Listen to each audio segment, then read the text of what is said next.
We're always blessed with talents. Every last one of you have a talent, but it's on you to develop and exercise and go get it. It's on you.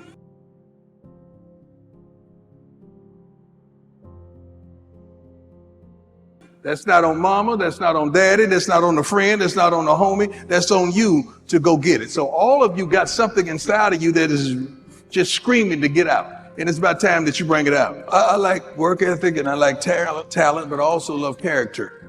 Character is gonna keep you where you wanna go longer than you really need to stay.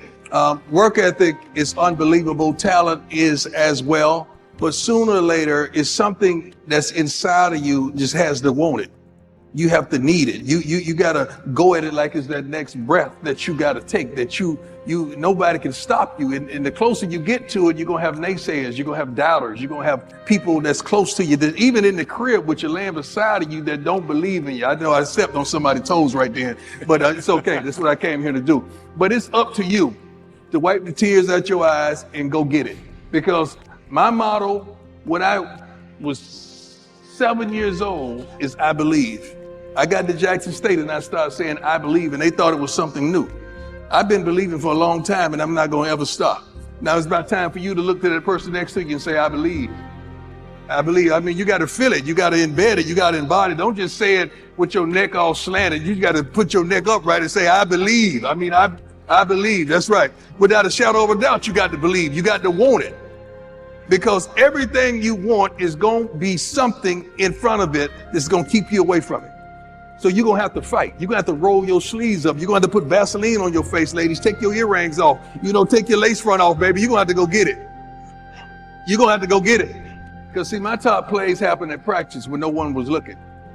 My top plays happened in Fort Myers, Florida, when none of you knew anything about me. My top plays happened when there was no camera there. See, those are the plays you just caught on camera.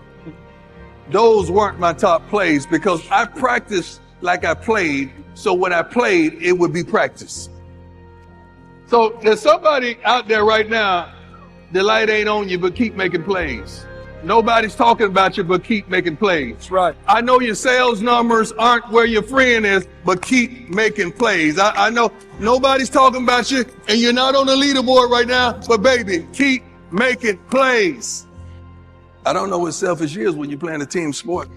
But even on a team sport, it was my stats, my thing. No, it wasn't about me, but the better I did, the better we were. So you could see it as selfishness, you could see it as braggadocious, you could see it as individualism, but the better you are, the better it's gonna be for your company, the better it's gonna be for your team, the better it's gonna be for your family, the better it's gonna be for your kids, the better it's gonna be for your siblings. So you got to do your thing. I love team, but in the middle of Deion, there's an I. In the middle of the win, there's an I. In the middle of prime, there's an I. So I knew I had to do my job to make it easy for everybody else. Somebody made a mistake and slipped me a piece of paper and told me how much the defensive backs made at that point in time. That was like in the early 80s. I wasn't happy about that because defensive backs at that time were one of the lowest paid positions. Yep. And I said, I got to do something about that. I was already prime time from high school in the dark that they didn't know about. So when I got to college, prime time was still on the front license plate of my car.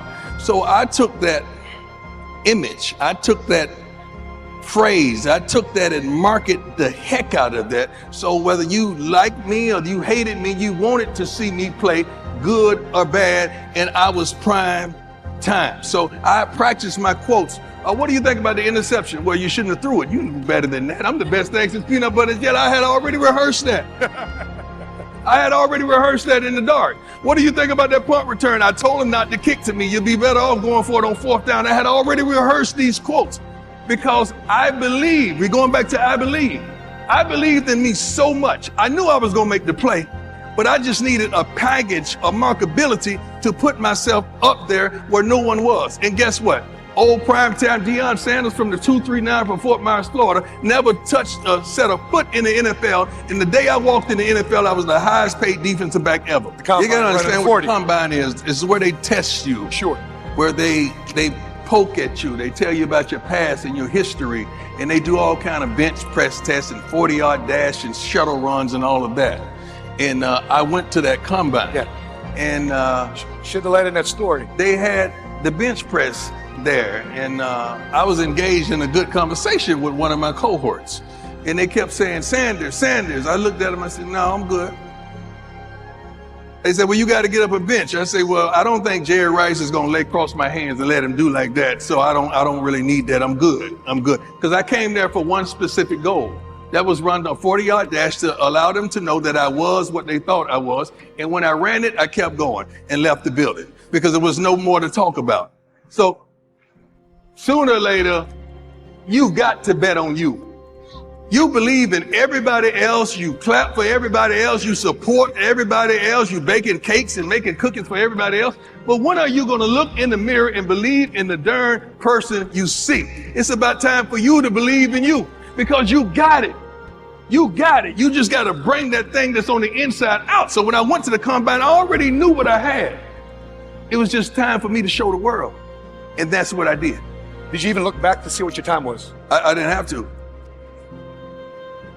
Because sometimes in life, you know that you know.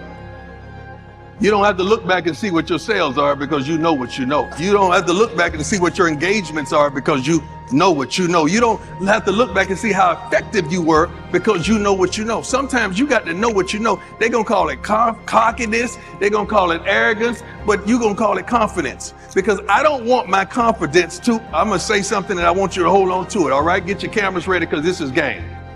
Do not allow my confidence to offend your insecurity. Oh, if I could get up and dance, I would dance right now. If I could get up and shout, I would shout right now. Do not allow my confidence to offend your insecurity because I dress like I dress because I'm confident. I look like I look because he's confident. We walk like we walk because we're confident. I don't even use cologne. Now, somebody asked me, what is that you're wearing? I said, confidence. Different levels of understanding. Professional kids are getting a check. Okay, they're young men. They're men. Most of them are pretty much boys with a lot of money, okay? The college kids still want it. They still aspiring to go get it. You got a few knuckleheads that think they're already there, but I know how to humble them and bring them back to course. And the high school kids, they're really hungry and they're thirsty. So they're trying to get to the next level, Thank God I've been at all levels, so it gives me the advantage to not only coach, but to recruit because I've been the recruited and I've been the guy that's coaching. Then I've been the father of the person that's being recruited and being coached. So that gives me a tremendous competitive advantage. And see, first of all, you all lies that you treat your kids the same and you love them all the same. That's a lie.